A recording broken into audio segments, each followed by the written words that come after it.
Joining me now is Mick Mulvaney, former chief of staff to former President Donald Trump. Those are hell of a bunch of headwinds that we're facing right now. But the economy, it does show the resilience of the U.S. economy, doesn't it? And the American entrepreneur, we want to grow, even though some people say we're being held back. Were you surprised at these numbers? No, not really. By the way, David, thanks for having me. Keep in mind, you sort of take the good numbers. They are, as you point out, there's good news for the Biden administration and for the country when we are growing. But you also need to look at it in light of the fact that inflation is also extraordinarily high. GDP, gross domestic product, is roughly the same as gross national income. If you took everybody's incomes and put it together, it would be the same as the GDP number, more or less. So what you're looking at is really a relative number. You want the economy growing faster than inflation. Yes. If you're making more money, that's great.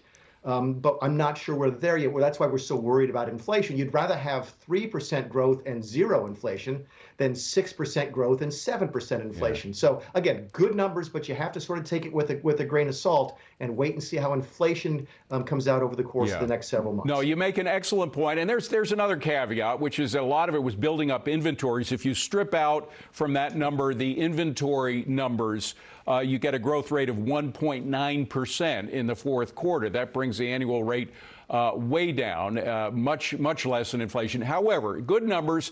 Despite this administration, and frankly, I think of the Keystone Cops when I look at a lot of these departments. I mean, I really do. It would be funny if it wasn't so serious and affecting people. You were chief of staff, and just look at some of the staff problems that we have. And I'll just run through several of the departments. There are probably more than this, but the departments with the debacles next to them. We have Homeland Security, wide open borders. There's no doubt that what they were saying about closed borders is a lie. You have an energy secretary who's responsible for a loss of our energy independence. God knows how many jobs, how much that's costing Americans every month in higher prices at the gas pump and heating their homes. You have a transportation secretary who oversaw a supply chain breakdown when he was off on paternity leave for 2 months.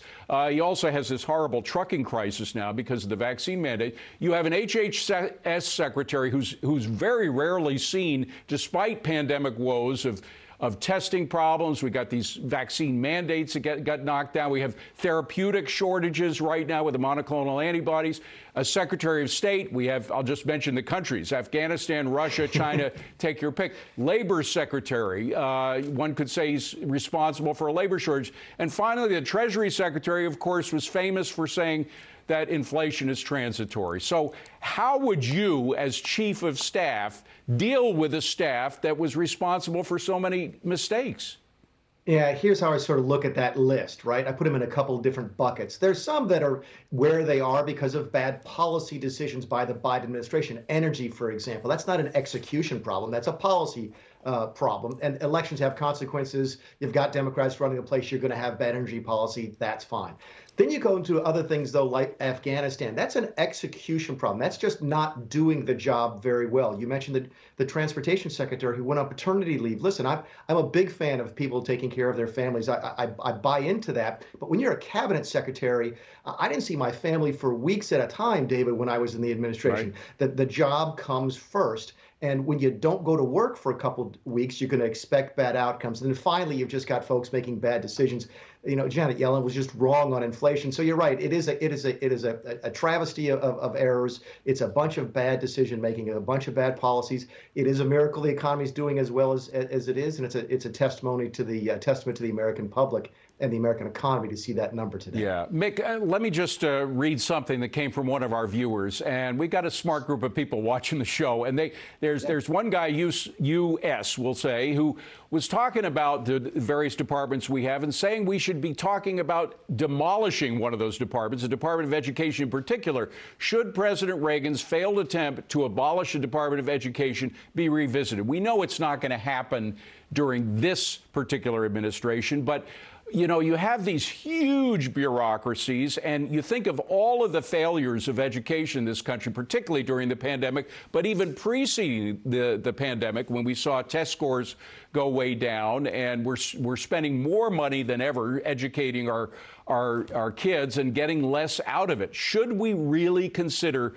demolishing, getting rid of certain departments? Sure, we should, and I assume U.S. is my Uncle Sam sending a text in, which I always appreciate. But I mean, let's be honest with each other, David, and I didn't know you were going to ask that question. We had that chance. We were in charge of the White House, the House, and the Senate, and there's just a lot of Republicans who don't have the political nerve necessary to do that. If you'd left it up to Donald Trump, I think commerce would be closed, I think education would be closed, and the money would be spent better elsewhere, probably at the state level. But yet we just never had support for that from Republicans in the House and the Senate. So look, I'm all for it. I was a big Rick Perry fan back when he couldn't remember the three agencies he was going to get rid of, but they were still good to get rid of them. But we have to convince ourselves that's a good idea before we convince the rest of the country. We haven't done that yet. Mick Mulvaney, great to see you, Mick. Thank you so much for being here. Appreciate it.